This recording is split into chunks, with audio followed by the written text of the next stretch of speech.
Bonjour à tous, aujourd'hui nouvelle vidéo où nous allons parler de la gestion des congés dans le BTP.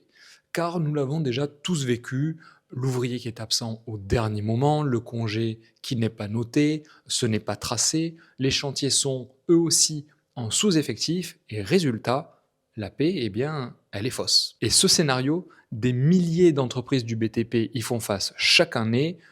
La cause, eh bien, Excel dans la plupart des cas, dans d'autres cas, rien du tout, ou juste un papier qui va être griffonné dans le bureau du chef. Donc aujourd'hui, on va regarder ensemble qu'est-ce que dit la loi, comment être mieux organisé, comment mieux tracer tout ça. Allez, c'est parti. Ce que dit la loi, une obligation que vous ne pouvez pas ignorer. Et commençons tout de suite par le cadre légal, puisque beaucoup d'entreprises prennent des risques et cela sans même le savoir.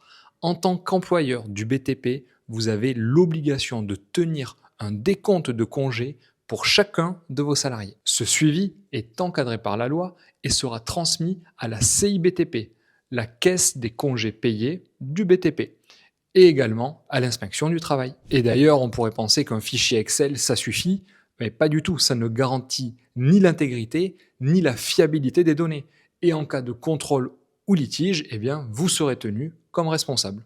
Le vrai coup d'Excel, 3 erreurs qui reviennent toujours. Et maintenant, voyons pourquoi justement Excel est devenu un vrai problème pour les professionnels du BTP, avec la première erreur qui est de valider à l'oral, et ce, sans trace. Entre le chantier et le bureau, l'information se perd dans près de 50% des cas avec les méthodes manuelles. La secrétaire recalcule à la main, une erreur apparaît sur le bulletin de paie et c'est le litige assuré en fin d'année. Deuxième erreur, ne pas anticiper les périodes de forte activité. Imaginez juillet, vous réalisez trop tard que vos 3 chefs d'équipe ont posé la même quinzaine. Vous devez en rappeler un en toute urgence ou alors assumer des pénalités de retard. Sans vue globale sur le planning, eh bien c'est impossible à éviter. Troisième erreur, ne pas suivre le solde de congé de chaque salarié. Des jours non pris qui s'accumulent, c'est une indemnité compensatrice importante à verser en fin de contrat et ce risque est clairement souvent sous-estimé et il peut mettre en danger la trésorerie d'une PME. Ce qu'un bon outil doit faire pour vous. Mais alors, à quoi ressemble une gestion des congés moderne dans le BTP? Regardons ensemble les 3 axes fondamentaux. Un workflow, ou plutôt en français un système de validation fluide. Le salarié pose sa demande depuis son téléphone. Le responsable reçoit une notification, valide ou refuse en un clic. Chaque décision est tracée, fini les échanges oraux non documentés. Un compteur en temps réel. Chaque compagnon consulte son solde à tout moment sans appeler le bureau. Jour acquis, jour pris, jour restant, oui, tout est visible pour lui comme pour vous.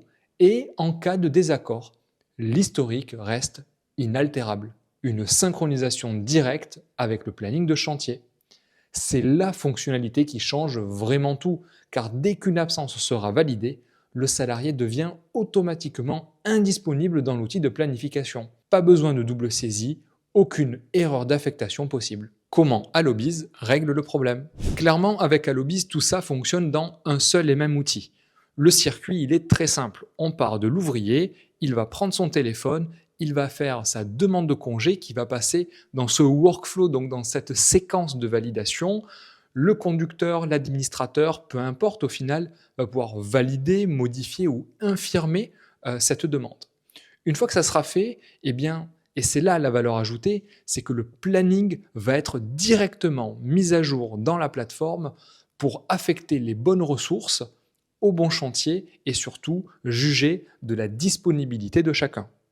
Enfin, à la fin du mois, généralement, on va faire des exports, on va récupérer toute cette donnée-là pour faire les connexions avec vos logiciels de paie favoris ou renvoyer vers la CI BTP. Le petit conseil d'Allobiz, c'est ne séparez pas votre gestion de ressources humaines de la gestion de planning. Les deux données doivent être corrélées, elles doivent exister l'une avec l'autre. C'est comme ça que vous serez plus efficient dans votre façon de planifier.